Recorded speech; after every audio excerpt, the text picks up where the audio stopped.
ফের কলকাতায় মেট্রো বিভ্রাট। দমদম থেকে দক্ষিণেশ্বর পর্যন্ত মেট্রো চলাচলে সমস্যা তৈরি হয়, বা যদিও বাকি লাইনে ট্রেন চলাচল স্বাভাবিক ছিল বলেই জানতে পারা যাচ্ছে। ঠিক কি পরিস্থিতি এই মুহূর্তে এবং কি কারণে সমস্যা হয়েছিল বিশদে জানবো। আমাদের সঙ্গে রয়েছেন আমাদের প্রতিনিধি শাশ্বতী রায়। শাশ্বতী, কি জানতে পারা যাচ্ছে?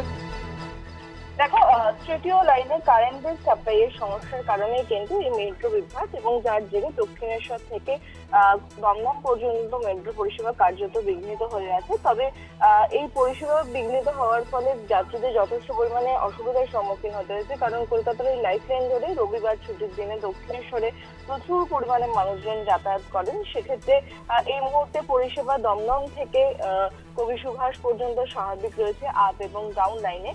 তবে যেমনটা খবর মিলছে মেট্রোর তরফে, যে ইতিমধ্যে নোয়াপাড়া থেকে পরিষেবা স্বাভাবিক করার চেষ্টা চলছে, এবং যাতে নোয়াপাড়া গার্সেড থেকে নোয়াপাড়া স্টেশন হয়ে কবি সুভাষ পর্যন্ত মেট্রো চলাচল করা যায় সেদিকেই নজর রাখছে মেট্রো রেল কর্তৃপক্ষ। তবে এই মুহূর্তে বরানগর এবং দক্ষিণেশ্বর পর্যন্ত মেট্রো পরিষেবা মিলছে না।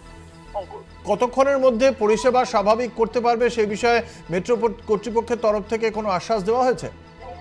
দেখো, কয়েকদিন আগেও কিন্তু দেখা গেছে যে এই লাইনের সমস্যা দেখা গেছিল থার্ড লাইনে।